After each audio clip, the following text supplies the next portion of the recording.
Hey hello everyone, welcome to this channel and welcome to this video. तो कल वाले video में मैंने एक बात किया था कि कुछ आपको मिसलेनियस टॉपिक्स प्रिपेयर करना है आईपीएस एसओ आईटी इंटरव्यू के लिए। ये टॉपिक्स ना तो मतलब आपका सिलेबस में आता है, जैसे आपका सीक्वल हो गया, साइबर सिक्योरिटी और नेटवर्किंग, जो आपका सिलेबस आता है ना तो आपका सिलेबस में आता है। ये कुछ टेक्निकल चीज़ें हैं जो बैंकिंग इंडस्ट्री में इंडिया इंडिया का कंटेक्स में यूज़ होता है एंड इज एक्सपेक्टेड एक एस्पायरिंग आईटी ऑफिसर से जो इंटरव्यू में जा रहे हो, तो आपको इसकी एक हाई लेवल नॉलेज होना जरूरी है, इज एक्सपेक्टेड फॉर इट। ठीक है, इससे क्वेश्चंस कितने पूछते हैं, हाँ मेरे से पूछा गया था एक आध क्वेश्चन मॉक इंटरव्यू में भी और एक्चुअल इंटरव्यू में भी। ठीक है, बट ये चांसेस है बहुत ज्यादा पूछने का, और अगर पूछते हैं और अगर आप उसको आंसर कर पाते हो, so you will have an edge over other candidates. ठीक है, तो चलो उसको एक बार देखते हैं थोड़ा सा। ये मैंने एक लिस्ट डाउन करा है, आप इसका आप स्क्रीनशॉट ले लेना इसका। ठीक है, ये एक ही पेज का है, इसको मैं अपलोड नहीं कर रहा हूँ, बट बोलोगे तो मैं अपलोड भी कर दूंगा।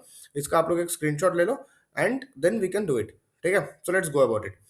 तो देखो, सबसे पहले होता है सीबीएस, कोर बैंकिंग सिस्टम। क्या होती है? कोर बैंकिंग सिस्टम क्यों इंपॉर्टेंट है? बिकॉज कोर बैंकिंग ये जो सिस्टम है ना, ये पूरा बनाया गया था बाय द आईटी इंजीनियर्स। ठीक है, बैंक पे पहले क्या होता था? आपका कोई बैंक है, से एसबीआई हो गया, एचडीएफसी बैंक हो गया, वट एवर बैंक है जिसमें आपका अकाउंट है, आप आपका होम ब्रांच होता था, होम ब्रांच का कंसेप्ट होता था। आप होम ब्रांच में डिपॉजिट कर सकते हो, विड्रॉ कर सकते हो। और अभी क्या होता है ना, अभी देखो आपको मल्टी सिटी चेक आता है। ठीक है, फिर आपका कोर बैंकिंग में आपका अकाउंट कहीं पे है, for example in the city of Delhi आपका अकाउंट है। अब यहाँ पे कोलकाता में आप एटीएम से विड्रॉ कर सकते हो। आप दूसरे बैंक का एटीएम अकाउंट आपके एसबीआई पे विड्रॉ करो, पीएनबी का एटीएम से या आईसीआईसीआई का एटीएम से। आजकल तो इंडिया फर्स्ट मतलब एनबीएफसी जो होते हैं उनके भी एटीएम्स आने लगे हैं। ठीक है, फिर आपका मल्टी सिटी चेक होता है, आपका अकाउंट कहीं और है, आप कहीं और चेक को जाके क्लियर करवा रहे हो। तो ये जो सारा इन्फॉर्मेशन है, ये पॉसिबल है, दिस सारा facilities is possible using core banking system. यानी सारा जो बैंकिंग नेटवर्क है उसको एक जगह पे कनेक्ट कर दे, ये होता है कोर बैंकिंग सिस्टम। अभी ये आप थोड़ा सा डिटेल में आपको ये स्टडी करना पड़ेगा, या तो आप यूट्यूब में देख पढ़ सकते हो, नहीं तो आप चैट जीपीटी से पढ़ सकते हो। मैंने इसको ऐसे ही पढ़ा था अपने प्रिपरेशन टाइम पे, या तो मैं चैट जीपीटी करता था और कुछ चीज थोड़ा समझना है तो मैं यूट्यूब के थ्रू देखता था। ठीक है, तो ये है रफली कोर बैंकिंग सिस्टम। इंपॉर्टेंट है, अगर आपसे if they ask you what is core banking system और वहां पे अगर ब्लैंक हो जाते हो, दैट डजंट लुक गुड। ठीक है, उसी के साथ आपका आता है एनईएफटी, आरटीजीएस, आईएमपीएस, यूपीआई। चारों कुछ नहीं, फंड ट्रांसफर का मैकेनिज्म है। यूपीआई तो we would everyone we use UPI. ठीक है, एक होता है आईएमपीएस, उससे इंस्टेंट आपका मनी ट्रांसफर होता है। आरटीजीएस और एनईएफटी। ठीक है, इसका तो आपको कैरेक्टरिस्टिक पढ़ना है। एनईएफटी होता क्या है? एनईएफटी में बैचेस में पेमेंट होता है। मैं अगर छोटा छोटा एक लाइन हिंट दे रहा हूँ, मैं मतलब डेफिनेशन सच नहीं डिस्कस कर रहा हूँ। You can do it in chat GPT. आप चैट जीपीटी में जाओ, चैट जीपीटी में you can search it, for example से एनईएफटी वर्सेस आरटीजीएस। आप सर्च करोगे, चैट जीपीटी काफी अच्छा आंसर सबको देते हैं। ठीक है, ये देखो कितना बढ़िया से इन बैचेस में होता है, नॉट इंस्टेंट, नो फ्रीक्वेंसीज में दे दिया है, no minimum limit two lakh का आरटीजीएस में होता है।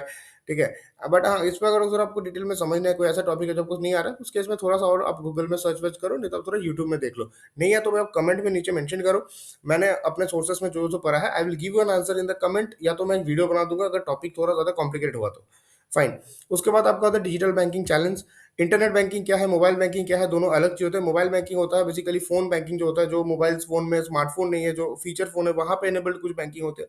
फिर इंटरनेट बैंकिंग जैसे हम लोग नेट बैंकिंग कॉमनली कहते हैं। एटीएम आपको पता है, ऑटोमेटिक टेलर मशीन, उससे हम लोग कैश विड्रॉ कर सकते हैं, डिपॉजिट कर सकते हैं, चेक क्लियर कर सकते हैं। अभी जो एटीएम मशीन आता है बहुत कुछ होता है।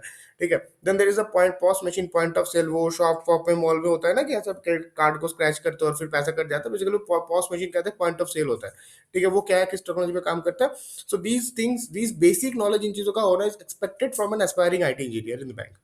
फिर आपको सबसे जो अभी बस चल रहा है फिनटेक, आपको हर जगह मिलेगा फिनटेक। फिनटेक शार्क टैंक में अश्नीर गोबर का फिनटेक, फिनटेक।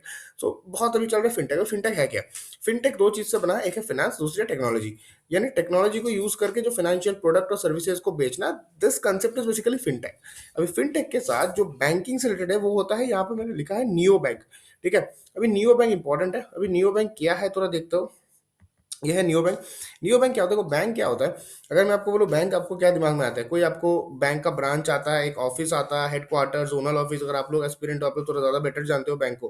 ठीक है, so you think of a brick and motor bank, for example SBI हो गया, पीएनबी हो गया, यूको बैंक हो गया। You think of a brick and motor bank, एक ब्रांच है, ब्रांच के ऊपर कोई जोनल ऑफिस है, उसके ऊपर हेड ऑफिस है। तो एक brick and motor physical bank है। आप बैंक में जाते हो अकाउंट खुलवाने के लिए, बैंक में जाते हो डेबिट कार्ड लेने के लिए, क्रेडिट कार्ड लेने के लिए। नियो बैंक क्या करता है? नियो बैंक का कोई ऐसा ऑफिस ऑफिस ठिकाना नहीं है, मतलब खाली एक हेडक्वार्टर है, ऐसे कोई ब्रांच नहीं है, ठीक है? वो अपने जो प्रोडक्ट्स है, बैंक क्या करता है, बैंक फाइनेंशियल प्रोडक्ट्स और सर्विस बेचता है।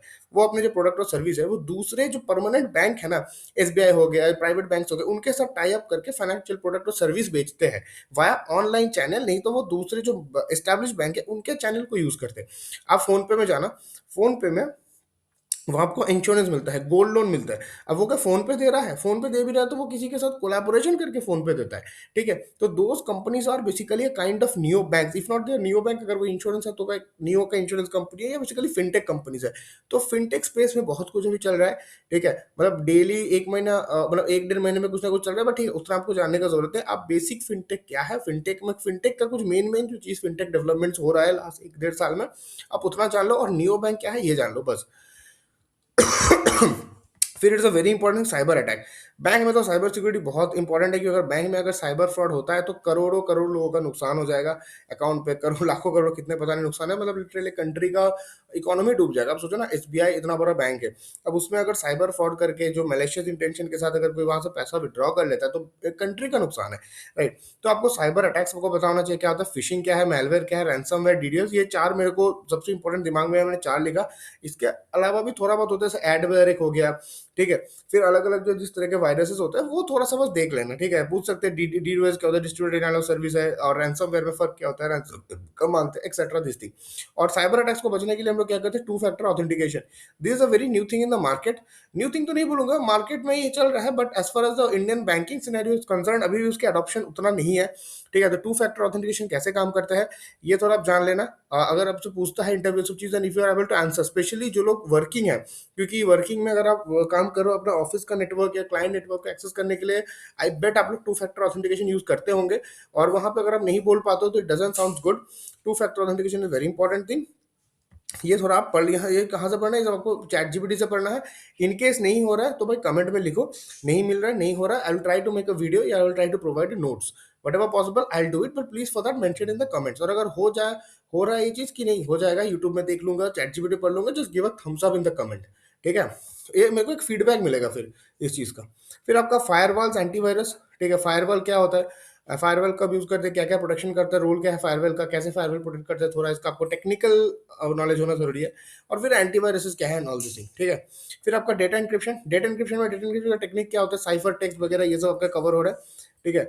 हाँ, this is an important thing, इससे ये थोड़ा जनरल नॉलेजेबल हो गया। Digital banking initiative by the RBI, अभी बैंक की तरफ से मतलब बहुत ज्यादा, आरबीआई की तरफ से बहुत ज्यादा डिजिटल बैंकिंग को प्रमोट किया जा रहा है, एंड गवर्नमेंट की तरफ से भी जो डिजिटल इंडिया जो मिशन है, सो इन द फाइनेंस सेक्टर बहुत ज्यादा डिजिटल इनिशिएटिव्स आरबीआई कर रहे हैं, ताकि बैंकिंग को और सीमलेसली सबके सबके पास पहुंचा जा सके। Then there are lot of cyber security based initiative taken by RBI, ताकि फ्रॉड कम हो सके, ऑनलाइन फ्रॉड और साइबर सिक्योरिटी फ्रॉड से बचने के लिए आरबीआई भी बहुत तरह की इनिशिएटिव ले रहा है, ठीक है? So this things you should know, last 6 month 8 month या 1 ईयर में जो भी इंपॉर्टेंट डिजिटल बैंकिंग इनिशिएटिव लिया गया आरबीआई द्वारा, यू शुड नो दैट। ये बस आप थोड़ा पढ़ लेना। और हाँ, एक है, ये मैंने खुद डाला है, मेजर साइबर फ्रॉड। लास्ट 1 डेढ़ 2 साल में अगर कोई बहुत बड़ा साइबर फ्रॉड हुआ है इंडिया में, specially to the banking sector, और अगर बैंकिंग सेक्टर में नहीं हुआ है तो दूसरे सेक्टर एक हुआ है, यूको बैंक के साथ हुआ है, 850 करोड़ का साइबर फ्रॉड हुआ था, आई थिंक 2024 करके, ठीक है? तो जस्ट रीड अबाउट इट, और मतलब देन सीबीआई या तो ईडी कोई तो इन्वेस्टिगेट उसको कर रहा था, आई एम नॉट श्योर अभी क्या उसका स्टेटस है, मतलब कोई हुएवर इज फाउंड गिल्टी और not, I am not sure, but ऐसा साइबर फ्रॉड हुआ था, ठीक है? तो मैसेज साइबर फ्रॉड ही पढ़ना, जैसे मतलब नीरव मोदी वाला case, that's a different case, तो वो आपको जानने का जरूरत नहीं है as an IT engineer, but cyber fraud आपको थोड़ा डिटेल में पढ़ना। इंडिया में कोई बैंक के साथ, और अगर इंडिया में नहीं हुआ है, वर्ल्ड में किसी बैंक या कोई फाइनेंस ऑर्गेनाइजेशन की वजह से हैकिंग साइबर फ्रॉड हुआ है, तो वो आप थोड़ा सा जान लो, क्योंकि आपसे डायरेक्टली तो ऐसा नहीं पूछेंगे, आपसे पूछ सकते हैं साइबर सिक्योरिटी का इंपॉर्टेंस क्या है, आपने बताया सर ऐसा ऐसा इंपॉर्टेंस है, फिर उसके बाद नहीं तो ऐसा इस तरह का फ्रॉड हो सकता है, जैसे यूको बैंक वाला हमने केस देखे फ्रॉड हुआ, या पर्सनल लेवल पे भी फ्रॉड होता है ना, मतलब ये तो बैंकिंग के इंस्टीट्यूशन लेवल का फ्रॉड है, पर्सनल लेवल पे डेली पेपर वेपर में ऐसा आता है 11 लाख किसी के अकाउंट से गायब हो गया, ओटीपी डाल दिया 10 लाख चला गया, तो इस तरीके का मतलब न्यूज़ एवरीडे आते रहते हैं। You click on A phishing link, आपका फिशिंग लिंक आता है, फिशिंग लिंक पे आपने क्लिक करा थिंकिंग रियल लिंक, उसने पूरा आपका डेटा चोरी कर लिया, एंड फोन में आपका गूगल पे, फोन पे या कोई बैंकिंग ऐप था, उससे 1 लाख 2 लाख रुपए निकाल लिया, साइबर फ्रॉड। तो ये होता है साइबर फ्रॉड का केस, बट ये सब पर्सनल लेवल पे होता है, छोटे छोटे लेवल पे होते हैं। जब आप एक इंटरव्यू दे रहे हो, जो इंस्टीट्यूशन लेवल पे जो फ्रॉड होता है ना, वो फ्रॉड का एक आध एग्जाम्पल अगर आप दे पाते हो तो आपका इंटरव्यू मतलब लिटरली आपका आंसर एक अलग लेवल पे पहुंच जाएगा, ठीक है? Then another thing is the blockchain. Very important thing, blockchain जो क्रिप्टो करेंसी चल रहा है ना, ये पूरा पूरा का पूरा ब्लॉकचेन के जो चल रहा है। आपको ब्लॉकचेन का डिटेल में नहीं जाना है, ब्लॉकचेन काफी कॉम्प्लिकेटेड चीज है। ठीक है, ब्लॉकचेन में बस याद रखना, ब्लॉकचेन में एक ब्लॉक्स में एक लेजर होता है। लेजर होता क्या है, इतना बस जान लेना थोड़ा सा। मतलब ओवरऑल ब्लॉकचेन काम कैसे करता है, ब्लॉकचेन को हम बैंकिंग में कैसे यूज कर सकते हैं to for the benefit of the bank, benefit of the customers basically. And blockchain को यूज करना, जैसे मैं हिंट दे रहा हूँ, अगर आपको पता नहीं है, ये कह रहा है कि बैंकिंग सिस्टम का बहुत ज्यादा सिक्योर्ड हो जाएगा ब्लॉकचेन से, तो थोड़ा ये पढ़ लेना। और एक चीज मैं मिस हो गया इस लिस्ट में, वो होता है ई रूपी। यार ई रूपी मैं कैसे दिखाऊं, ई रूपी। तो ई रूपी होता है CBDC, central banking digital currency. मैं यहाँ पे दिखा दूँ चैट जीपीटी में, रुको यार। ई रूपी, तो जैसे हम लोग का पेपर नोट्स है, अभी गवर्नमेंट ने क्या किया कि पेपर नोट्स के अलावा हम लोग एक निकालेंगे, that is the digital currency. CBDC मतलब central bank digital currency, digital money. जैसे हम लोग पेपर मनी आरबीआई इशू करता है, अभी आरबीआई क्या, अभी गवर्नमेंट क्या कर रहे हैं, उन्होंने डिजिटल मनी को लॉन्च किया कि नहीं भाई, 100 रुपए का जो नोट है, 100 रुपए पेपर नोट के जगह पे 100 रुपए का वो डिजिटल मनी लॉन्च करेंगे। ठीक है, that is was CBDC, central bank digital currency. तो ये थोड़ा आप यहाँ से पढ़ सकते हो, ये मैं उस लिस्ट में डालना भूल गया, but do read this E rupee and this CBDC. तो एक कॉन्सेप्ट है, ई रूपी प्रोडक्ट का नाम है जो इंडिया में लॉन्च हुआ है। ठीक है, और ई रूपी का वैल्यू उतना ही है। पेपर कैश में अगर 100 रुपए है तो 100 रुपए ई रूपी का मतलब 100 रुपए ही होता है। ठीक है, and this is not a digital wallet, you don't need a bank account. तो मे बी वो ब्लॉकचेन टेक्नोलॉजी को यूज करके ई रूपी ट्रांजेक्शन किया जाएंगे। Again that I am also not very sure, बहुत डीप नॉलेज मेरे को इसका नहीं है ई रूपी का, बट इसका एक मतलब एप्लीकेशन नॉलेज आपको होना चाहिए ई रूपी का। So that's all from my side in this video. I think इतना आप कर लोगे तो सफिशियंट रहेगा, आपका जो ओवरऑल बैंकिंग का आउट नॉलेज है, आपका वो मेन टॉपिक सारा क्लियर हो रहा है। This should be sufficient. So all the very best. और भी कोई अगर डाउट्स है, कुछ दूसरा topic which I can cover, I try to cover. अगला वीडियो में लाऊंगा आपको बैंकिंग अवेयरनेस कितना आना चाहिए for IBPS IT officer interview के लिए।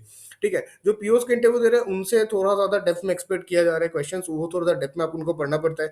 और उनमें बहुत सारे कैंडिडेट्स ऐसे भी होते हैं जो like they are already working in any banks, either as officer और क्लर्क लेवल या इन सम रूरल बैंक। तो उनसे थोड़ा सा डेप्थ में वो लोग पूछते हैं। But for you guys, banking awareness, RBI का नॉलेज उतना डेप्थ में होना जरूरी नहीं है। थोड़ा बेसिक आपको पता होना चाहिए, बैंक्स होता क्या है, बैंक के फंक्शन क्या है, बैंक के कुछ इंस्ट्रूमेंट्स के नाम है। ठीक है, आरबीआई करता क्या, आरबीआई का फंक्शंस क्या है, और बेसिकली सॉरी, बेसिकली इतना ही। और overall global financial market, Indian market में क्या चल रहा है, बेसिक कुछ हैपेनिंग्स। ठीक है, this is the only thing you need to know. तो उसको लेके मैं एक वीडियो बनाऊंगा कल। Just give a thumbs up if you need that video. और आपको कोई पेड मतलब कुछ जरूरत नहीं है, इसको फॉलो करो, इस चैनल को फॉलो करो। You don't need anything for the banking awareness में, कोई पेड कोर्स कोई लेने का जरूरत नहीं है। अगर आपको बैंकिंग अवेयरनेस पढ़ना है तो ऑलिव बोल्ड का फ्री पीडीएफ होता है, वो पढ़ सकते हो। अगर वो बहुत डिटेल लगे तो मैं जो टॉपिक जैसे आज लिस्ट डाउन करता हूं, मैं वैसे टॉपिक लिस्ट डाउन कर दूंगा, वो आप चैट जीपीटी गूगल से पढ़ लेना, दैट शुड बी सफिशिएंट।